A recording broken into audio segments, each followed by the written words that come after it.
आगे बाकी ये सब अपनी अपनी बारात सजाने लग रहे हैं, मगर अभी तक दूल्हे का कुछ पता नहीं कि दूल्हा कहाँ पे है, कौन सा बनेगा। ना इन पे नीति है ना नियत है। इनके पास सिर्फ मुद्दा ये है कि किसी तरह भी जो है मोदी को जो है हम लोग हरा पाए। क्या 29 की तैयारी, 24 में तो आ गई, 29 की तैयारी चल रही है यहाँ। तो इन लोगों में कोई गठबंधन नहीं, इनका लठबंधन नहीं होने वाला है थोड़े दिनों में, कि खींचातानी इनकी आपस में होने वाली है। फेम में तो 10 सालों में मोदी लाया ना, बीजेपी लाई। हमारा चीफ मिनिस्टर जो दिल्ली का है ना, आज तक ऐसा आदमी देखा नहीं है। झूठ पे झूठ, झूठ पे झूठ।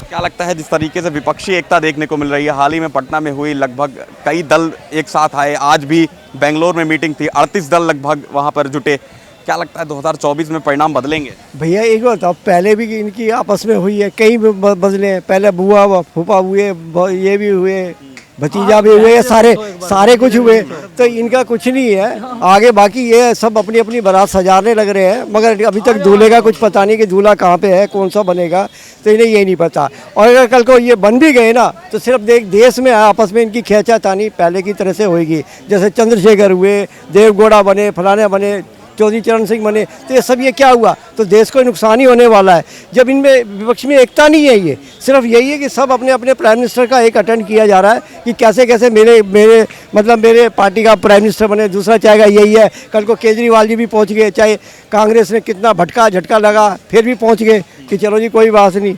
सिर्फ ये है कि इनका पक्ष कोई मुद्दा नहीं है इनके पास में। हमें ये भी तो बताया ना कि पब्लिक को कि हम यही लेके आएंगे, यही काम करेंगे।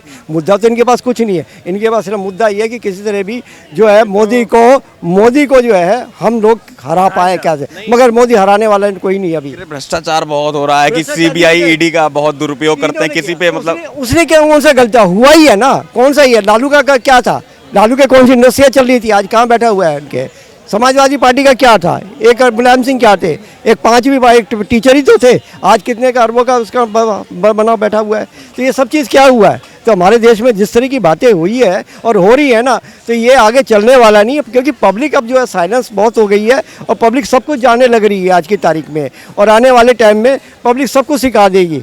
और रही इन लोगों में कोई गठबंधन नहीं, इनका लठबंधन नहीं होने वाला है थोड़े दिनों में, कि खींचातानी इनकी आपस में होने वाली है। क्या लगता है 2024 में जिस तरीके से विपक्षी एकता देखने को मिल रही है, क्या 2024 में परिणाम बदलेंगे? एक कहावत है, कहीं का ईंट कहीं का रोड़ा, भानुमति ने कुनबा जोड़ा।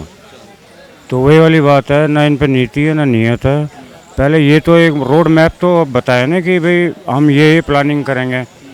बात इंडिविजुअली एक शख्स के पीछे आप इतना पड़ जाओ कि भाई वो है, कम से कम भारत का नाम तो है, बुर्ज खलीफा में तिरंगा झंडा वो है।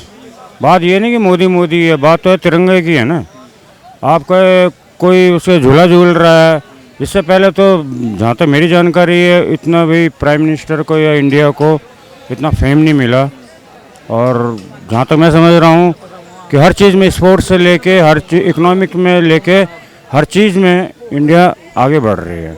एक वॉशिंग मशीन का जिक्र होता है, कहते हैं कि बीजेपी जो ज्वाइन करता है वो धुल जाता है। देखिए, ये तो आरोप लगाना, तो मैं आप पे भी आरोप लगा सकता हूँ कि आप इंटरव्यू अच्छा नहीं ले रहे, आप ऐसे क्वेश्चन पूछ रहे। देखिए, दूसरे पे कीचड़ उछालना बहुत आसान होता है। और मेरा तो ये कहना, पहले आप रोड मैप ले आइए, पब्लिक है, आप एक बार रोड मैप ले आइए कि हम नेक्स्ट टाइम में LOC में क्या करेंगे, ये क्या करेंगे।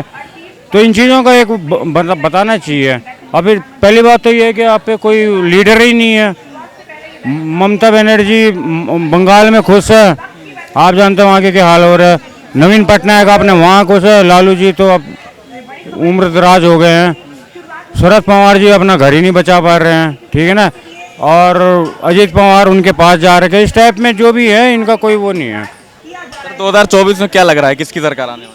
2024 में तो निसंकोच कहानी है कि भारतीय जनता पार्टी बड़े प्यार से, ये तो गलत फहमी है लोगों को। 2024 का मुद्दा लिए बैठे, 29 की तैयारी, 24 में तो आ गई, 29 की तैयारी चल रही है यहाँ। तो 24 में तो आ चुके भाई साहब।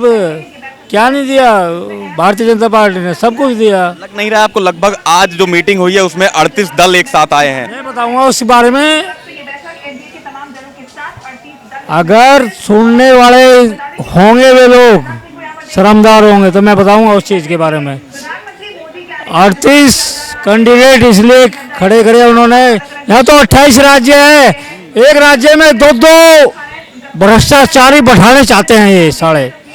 ये वाकई एक राज्य में 2 भ्रष्टाचारी बैठाने चाहते हैं, जिसको यहाँ नहीं चलने वाली कुछ भी चीज़ें, ये गलत चीज़ें हैं। हमारा मोदी राइट काम कर रहा, मोदी हो चाहे कोई भी हो, जो अच्छा काम राष्ट्र के लिए करेगा उसके सहयोगी हम।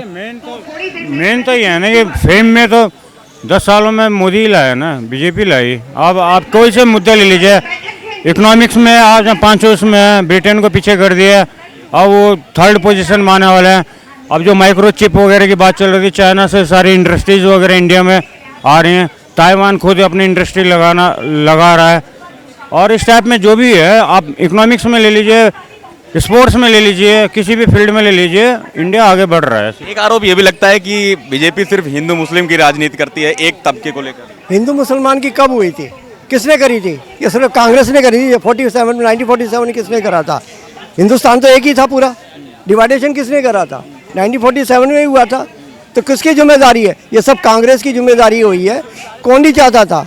पूरा हमारा पूरा इंडिया पाकिस्तान तक था, लाहौर तक सबसे मामला था। तो तैयारी तो इन लोगों ने ही करी है ना, ताकि डिवाइडेशन रूल्स ऑफ ये इन लोगों ने ही बोला है। तो किसने कहा? ये तो धर्मशाला बाद में बना दी, और करने वाले कौन से? कांग्रेस ही थे। तो पंडित जवाहरलाल का भी था। तो ये चीज़ सब हुई है, और आज उसका जो सारा जितना भी भोग है वो हमें आम पब्लिक को भुगतना पड़ रहा है। विपक्षी बैठक में पटना में अरविंद केजरीवाल खुश नहीं थे, लेकिन अब अध्यादेश को लेकर वो भी खुश हो गए हैं। आज बेंगलोर पहुंच गए हैं। वो पहुंच गए हैं ना, वो अध्यादेश के बारे में ही पहुंचे, क्योंकि उनका समर्थन देगी, मगर होने वाला नहीं है। अध्यादेश तो हो चुका है सुप्रीम कोर्ट की वजह से, आने वाले टाइम में भी पता लग जाएगा। और सिर्फ हमारे केजरीवाल जी के अंदर का है, सिर्फ अपनी वाहवाह लूटने के लिए वही केजरीवाल है जो कांग्रेस को 100 गालियाँ डेली देते थे। कहाँ है शीला दीक्षित जी? 30 उनके एसी लगे हुए हैं, ये है। तो ये सारा कुछ ये सब ये क्या था? तो गाली भी देना करना भी इन लोगों का पूरा भरभगत है। और भैया ऐसा हमारा चीफ मिनिस्टर जो दिल्ली का है ना, आज तक ऐसा आदमी देखा नहीं है। झूठ पे झूठ, झूठ पे झूठ, सिर्फ अपनी है। और ये देखो दूसरे को फंसाने के चक्कर में ज़्यादा रहता है ये आदमी। अब तक जितनी फाइलें आई हैं, सारे फाइलें किस पे साइन किया है? सिसोदिया का क्या हुआ? अभी तक बेल में भी है, छुटा है तो कुछ दिनों के लिए छुटा है। आगे ये भी फिक्र मत करो, बहुत जल्दी हिसाब किताब इसका भी होने वाला है। जिस तरह इसके हिसाब किताब है। और दिल्ली की अब देखो आज कैसे पहुंच गया बेंगलोर। दिल्ली वाह वाह वाह वाह हो रही है, दिल्ली में हाया तोबा तोबा हो रही है। कभी किसी को कुछ देने की कोशिश करी है? सभी मैं ये बना दूंगा, सिंगापुर बन गया। आज सिंगापुर का बना, कह रहा 242 झीलें बनाऊंगा। झीलें तो कुछ बना दी है, कुछ और आगे बना देगा, कुछ आगे बना देगा, थोड़े दिन में पाकिस्तान में भेज देगा झीलों में। तो ये वो आदमी है भैया, किसका नाम ले रहे हो? ऐसे आदमी का तो नाम लेना भी क्या है, जिन्हें फ़ायदा हो रहा होगा उन्हें फ़ायदा हो रहा होगा। बाकी ये इस दिल्ली को बेड़ा गर्क करने वालों में से एक नंबर का चीफ मिनिस्टर है ये।